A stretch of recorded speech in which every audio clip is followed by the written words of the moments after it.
today. My name is Patti Bacchus, and I'm one of the 9 elected school trustees. I'm in my 3rd term on the board and served as chair of the board for 6 years.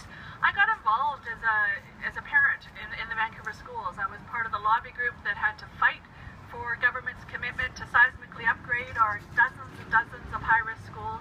I was involved in the fight way back when the current premier was education minister and didn't fund the teacher salary increase, and we had a citywide movement called Save Our Schools of parents right across the city and partners and teachers coming together to tell government that public schools are the heart and souls of our community and we need quality public education.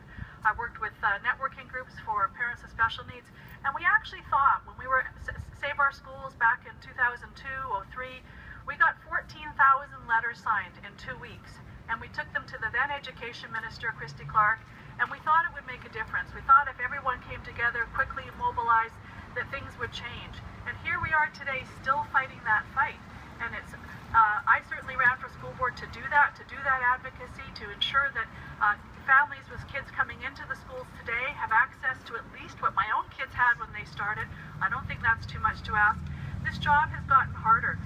Recently we've seen Bill 11 passed, where the minister now has more powers to direct school boards to do things. We have a government that went out and hired Ernst & Young to suggest that we could close and possibly sell up to 19 East Vancouver schools in their communities. We had them suggest such things as put ATMs in school and open convenience stores, or perhaps put cellular antennas on roofs to save money. This is not my vision of public education, and I don't think it's most trustees' vision of public education. We need to support elected trustees to stand up and keep speaking for their communities. What we see in reports like Ernst & Young is students reduced to numbers on spreadsheets. They don't get out and understand the stories behind those numbers. That's what trustees do. We go out and we talk to parents. We go out to the community. We understand that a percentage number of capacity in an inner city school doesn't reflect the needs of that community. It doesn't tell you the stories of those families that rely on those schools. It doesn't tell you the stories of the transformation that happens when students have well-supported schools in their communities. We need to ensure that public school boards have the ability to be autonomous, to make decisions in the best interest of their communities.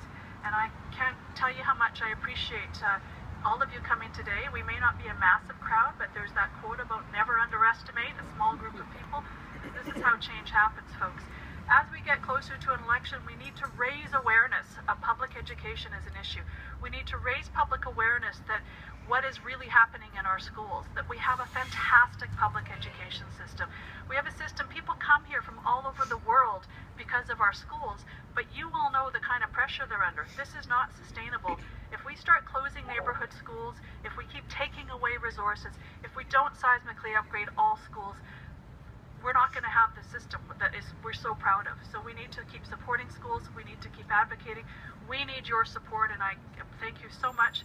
We need to work with parents, the public, to raise awareness about the importance of this precious thing we have. We do it so well in BC. We're very, very good at public education, but we need to keep supporting it and nurturing it and supporting the people who do the work on the front lines. So thank you so much for coming out.